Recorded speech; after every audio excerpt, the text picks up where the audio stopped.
Maintenant que nous avons vu comment résoudre une inéquation linéaire à une variable, des inéquations linéaires à deux variables, ainsi que des systèmes d'inéquations à deux variables, allons voir comment on fait pour appliquer ces techniques dans des mises en situation. Donc, voici quelques résolutions de problèmes. Première situation. On nous dit que le personnel d'une bibliothèque veut planter des fleurs en avant de la bibliothèque. La pépinière du coin fait un sol. Une caisse d'œillets coûte 5 $ et une caisse de pétunias coûte 6 $. De plus, c'est une journée sans taxe. Le personnel de la bibliothèque dispose d'un maximum de 60 $. Première chose qu'on nous demande de faire, c'est d'écrire une inéquation qui décrit le nombre de caisses d'œillets et le nombre de caisses de pétunias que les employés de la bibliothèque peuvent acheter. Donc, il va falloir commencer par définir nos variables. Donc, x peut représenter le nombre de caisses d'œillets que nous allons acheter et y représente le nombre de caisses de pétunias que nous allons acheter. Puisque chaque caisse de pétunias coûte 5 $, d'œillets coûte 5 $ et des caisses de pétunias coûtent 6 $, on peut maintenant aller écrire ici que 5 $ fois le nombre de caisses d'œillets qu'on va acheter, plus 6 $ fois le nombre de caisses de pétunias que l'on va acheter. Le total ne doit pas dépasser 60 $, car le personnel de la bibliothèque a seulement 60 $ dans leur budget pour acheter des fleurs. Donc, il faut que ce montant ici soit plus petit ou égal à 60 $, car ils peuvent dépenser le plein 60 ou moins. Donc, voilà notre inéquation. La deuxième question demande d'indiquer les restrictions qui s'appliquent aux variables. Donc, dans des mises en situation, il faut faire attention parce que les variables que l'on définit n'appartiennent pas nécessairement à l'ensemble des réels ou à l'ensemble des entiers. Il faut vraiment faire attention. Donc, si on regarde ici, et que la variable x représente le nombre de caisses d'œillets, ben, je peux acheter une caisse, deux caisses. Probablement qu'il me laisserait peut-être acheter une demi-caisse ou un quart d'une caisse des fleurs. Mais ce que je ne peux pas faire, c'est que je ne peux pas acheter moins une caisse de fleurs, ou moins deux, ou moins trois, et ainsi de suite. Donc, c'est ici que l'on va indiquer que les variables que l'on a définies ici ont des restrictions. Donc, la valeur de x ne peut pas être négative, elle doit être positive. Donc, à ce moment-là, on va dire que x doit être plus grand ou égal à 0. Car je peux choisir d'acheter aucune caisse d'œillets.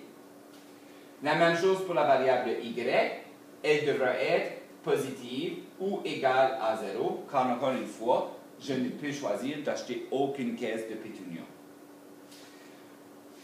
Puisqu'on a défini que x doit être positif et que y doit être positif, dans mon plan cartésien, je n'aurai pas besoin des 4 cadrans, puisque je sais que ma solution va se trouver dans le premier cadran, car les valeurs de x et de y doivent être positives.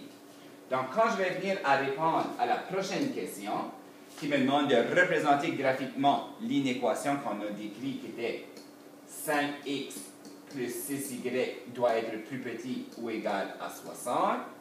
Quand je vais faire mon plan cartésien, je n'aurai pas besoin de faire les 4 cadrans. Je peux tout simplement faire le premier cadran, puisque x et y doivent être positifs. Donc,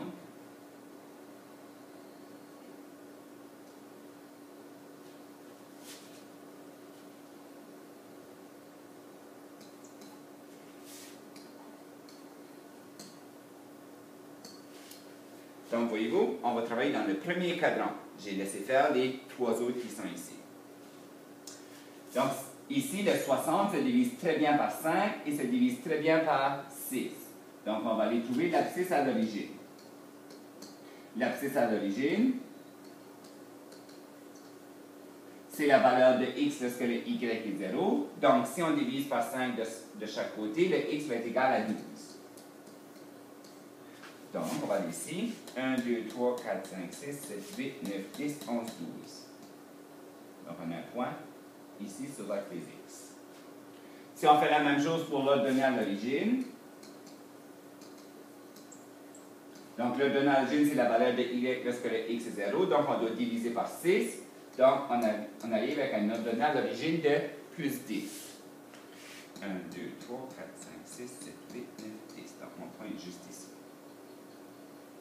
Donc, avec la règle, on peut maintenant tracer la droite de partage. Puisqu'on a plus petit ou égal, ma droite de partage va être une pleine ligne.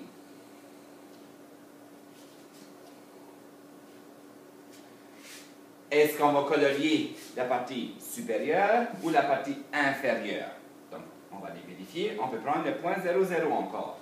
Donc, si j'en place ici par 0, 0, on va voir 0 est plus petit ou égal à 60. Ce qui est vrai, donc nous sommes dans la bonne région. On va colorier la partie inférieure. Mais n'oubliez pas les restrictions qu'on s'est placées dans la question juste avant, où ce que les valeurs de x doivent être positives et les valeurs de y doivent être positives. Donc, même si on colorie la partie inférieure, il ne faut pas aller colorier les parties où nos variables de x et de y sont négatives. Donc, on est limité par nos deux axes. Donc, à ce moment-là, la réponse se trouve entre les deux axes et la droite de partage que l'on vient de tracer. Okay? Donc, encore une fois, selon la situation, on a des restrictions. Puisqu'on a des restrictions, on est limité entre nos deux axes qui est ici. C'est pour ça qu'on n'a pas colorié ces régions ici, même si ces régions respectent l'inéquation que l'on s'est construite. Les réponses qui sont là ne respectent pas la situation comme telle. Donc, c'est pour ça qu'on les a négligées. Maintenant, la dernière question qu'on me pose, c'est à partir de ce diagramme, détermine 4 combinaisons possibles de caisses de yé et de punions que les employés pourraient acheter. Donc, si je viens ici, on pourrait dire que ça, c'est une solution possible. 1, 2, 3, 4, 5 et 1, 2. Donc, il pourrait acheter 5 caisses de yé et 2 caisses de pétunias. Il pourrait aller ici et en acheter 8 caisses de yé et 3 caisses de pétunias. Et on pourrait aller chercher une solution ici, c'est-à-dire acheter une caisse de yé avec 7 caisses de pétunias, et ainsi de suite. Donc, on pourrait prendre aussi des points qui se trouvent directement sur la droite pour essayer de maximiser notre budget pour acheter le plus de fleurs possible avec le budget qu'on s'était donné.